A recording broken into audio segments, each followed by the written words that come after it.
एक गांव में दो दोस्त रहते थे। दोनों बहुत गरीब थे। एक दिन उन्हें रास्ते में पैसों से भरा एक थैला मिला। पहला दोस्त बोला, अब हमारी गरीबी खत्म हो जाएगी। लेकिन दूसरा दोस्त शांत था। उसने कहा, ये पैसा हमारा नहीं है। जो चीज मेहनत के बिना मिलती है वो सुख नहीं, परीक्षा बनकर आती है। पहला दोस्त उसकी बात सुनकर हंस पड़ा। उसने आधे पैसे अपने पास रख लिए और बोला, तो पूरी जिंदगी गरीब ही रहेगा। कुछ दिनों तक उसके पास खूब पैसा रहा।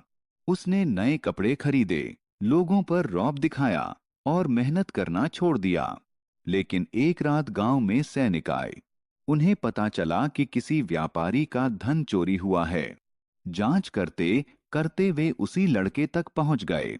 लड़का डर गया। उसने बहुत समझाने की कोशिश की कि उसे पैसा रास्ते में मिला था, पर किसी ने उसकी बात पर विश्वास नहीं किया। उसे जेल ले जाया गया। उसी समय दूसरा दोस्त खेत में मेहनत कर रहा था। उसके कपड़े साधारण थे, हाथों में मिट्टी लगी थी, पर चेहरे पर सुकून था। तब गांव के एक बुजुर्ग ने कहा, मेहनत से कमाया हुआ छोटा धन भी शांति देता है, और बिना मेहनत का बड़ा धन भी डर देकर चला जाता है। दोस्तों, मनुष्य अक्सर जीवन में जल्दी सफल होने के लिए शॉर्टकट खोजने लगता है।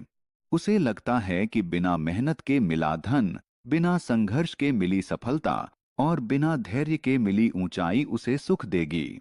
परंतु सत्य यह है कि जिस वस्तु को पाने में परिश्रम नहीं होता, उसे खोने का भय हमेशा बना रहता है। मेहनत से कमाया हुआ छोटा सा धन भी मनुष्य को रात में सुकून की नींद देता है, क्योंकि उसमें ईमानदारी होती है। लेकिन गलत रास्ते से कमाया गया बड़ा धन भी मन के भीतर डर, बेचैनी और असुरक्षा पैदा करता है। इसलिए कभी भी दूसरों की चमक देखकर अपने रास्ते को मत बदलो, क्योंकि हर चमकने वाली वस्तु सोना नहीं होती। सच्ची सफलता वही है जिसमें सम्मान हो, शांति हो और आत्मसम्मान हो। याद रखो, धीरे चलकर आगे बढ़ने वाला व्यक्ति अक्सर बहुत दूर तक जाता है, लेकिन शॉर्टकट से भागने वाला मनुष्य कई बार मंजिल से पहले ही गिर जाता है। इसलिए अपने कर्म पर विश्वास रखो, मेहनत करते रहो और धैर्य कभी मत छोड़ो, क्योंकि समय देर जरूर करता है, पर मेहनत का फल एक दिन अवश्य देता है।